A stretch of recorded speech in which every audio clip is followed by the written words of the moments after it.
Oh, well, it's obviously not going to make my self-imposed deadline of December 7th. So what? So I might as well take some time out of the build and procrastinate some more by giving you an update. I've been sanding and sanding. I got that kind of looking more evened up. And working on this thing, trying to put that in my sanding caused it to flatten out on the top. Oh, well. And, okay, and then this is looking a little bit better. Plus, it'll be hidden by the vent, which I still have to open up in the back there. And I was noticing, what is that? I don't know. It's a rectangular thing that looks intentional, but it's not supposed to be there. I don't know why Hobbycraft Academy put that on there. Okay, and then what else? Oh yeah, sanding the edges, front and back, trying to get things looking more like. On this side where the top wing is warped,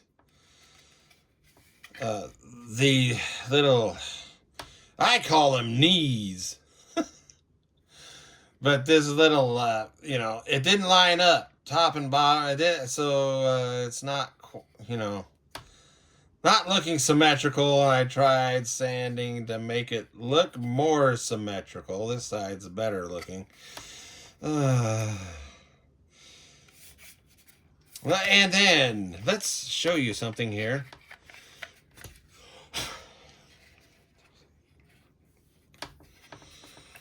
Maybe you can see there's a big step right here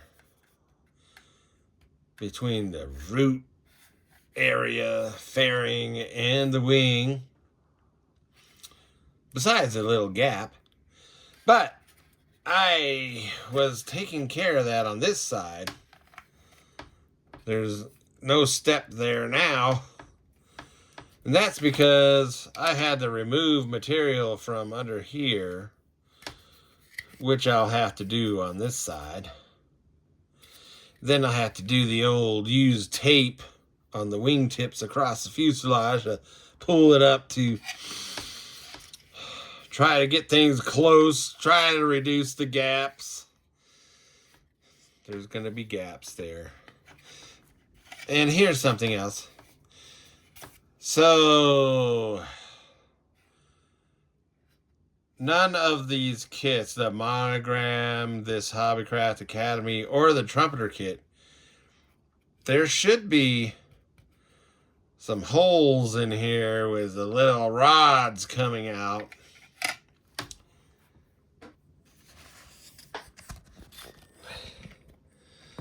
This photo shows you those two rods coming out from the main landing gear. Well, you see that, and you see all these rivets and everything, and that's not represented. So none of these, the old ancient Monogram kit doesn't represent that. This Hobbycraft Academy kit doesn't represent, and the Trumpeter kit doesn't do it either. So let me see what else. So you see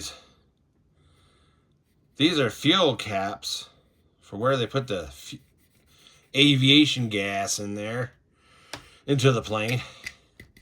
And this clear, the glass over here, there should be holes in the glass so they can reach their hand in there. And anyway, so Monogram and Hobbycraft Academy doesn't put the holes in the window. But Trumpeter does. Also, Hobbycraft Academy and the Ancient Monogram kit. For some reason, they put framing on the windshield that should not be there. But Hobbycraft, Trumpeter got it right. So now I will show you the Trumpeter clear parts. So here's the holes. And this is for the Trumpeter kit, not the Hobbycraft. So the Hobbycraft Academy kit doesn't have the holes, neither does Ancient Monogram. And here is the windshield. So the Trumpeter windshield, there's no framing on the outside. Now they have these little lines in here. They're like little bracket things for this piece, which is bullet resistant glass, which hangs in there. Now on the real windshield, you have like a wire looking contraption thing on the inside, which is where the bullet resistant glass is hung. So this Trumpeter windshield is more correct. And the windshields that come with the Hobbycraft Academy kit and the Monogram kit are totally wrong. What else is it? What?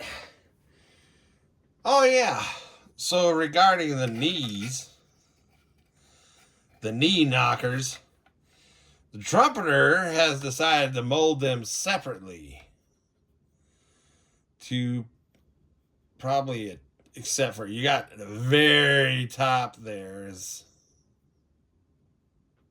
on the, but at least they're trying to eliminate that lining up problem, or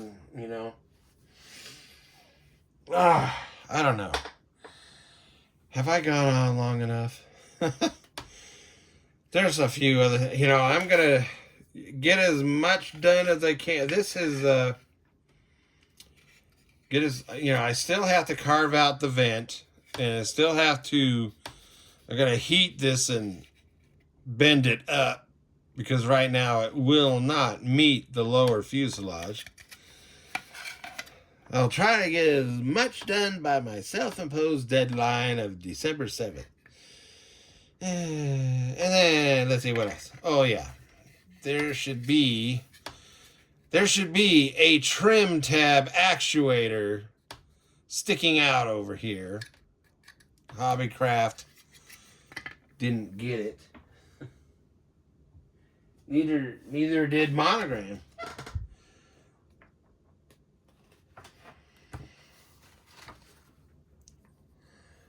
The trim tab actuator is very small or thin. And here's another photo of, see, there you go. See? But if you look at most photos of the aircraft that you can find showing that side, I mean, you can't see it. That's the weird thing. Even though the museum piece, the museum 1/1 scale P-40s have it, when you look at the photos of the wartime aircraft, it's really hard to see that trim tab actuator. And the scale drawings I've looked at, none of the scale drawings show it.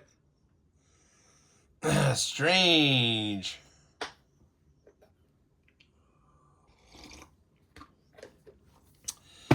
All right, I guess, I gotta watch my time because YouTube is limiting my time. did a little painting on his, field drab uniform. Oh, and don't worry about if you're getting the color of the pilot's uniform correct, because at this time, early 1940s, the pilots, U.S. Army pilots, were issued two types of uniform that you could see in color photos from that time, and that is an olive drab wool type uniform, and then there was a khaki buff cotton uniform. And you can find color wartime photos showing pilots in the same unit on the same day wearing a mixture of uniform. Some of them have, I've seen a photo where one pilot had the olive drab woolen pants, but then he was wearing the khaki buff cotton shirt. So don't get too hung up on the uniform colors. All right. That's it, I guess.